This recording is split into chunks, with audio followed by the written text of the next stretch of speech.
The pre-game chatter was that a heavy loss, or even just a listless one, in the derby against Inter would have cost the Milan manager his job.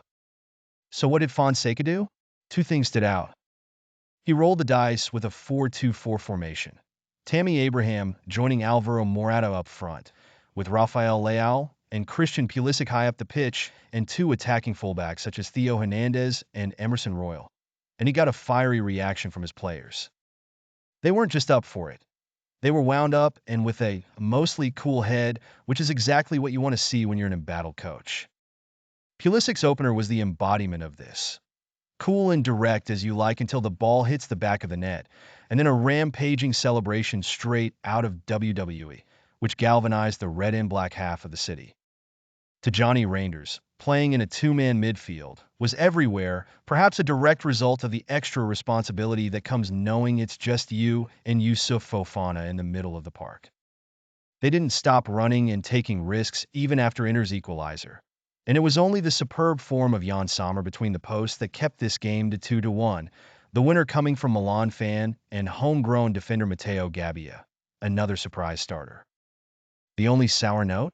Rafael Leao was subdued.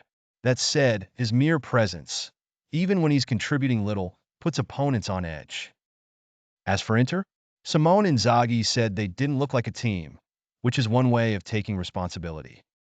The return of Henrik Mkhitaryan, Denzel Dumfries, Lautaro Martinez, and Benjamin Pavard, all of whom were dropped from the starting lineup in the away draw with Manchester City, didn't have the galvanizing effect he expected, and the lack of chemistry was noticeable.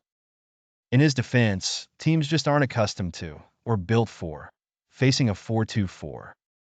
You imagine they won't see this again for a long time. What's next for Fonseca? If you're a cynic, you'll point out that it's one thing to pull this formation out of a hat in a derby, where everybody is excited anyway and runs twice as hard, and quite another to get it done on a regular basis. It's true that a 4-2-4 likely won't be Milan's base formation going forward. He'll have to come up with something more rational. But what it shows is that reports of internal turmoil likely were exaggerated. And the players believe in him enough to listen and do what he asks them to do, with full conviction.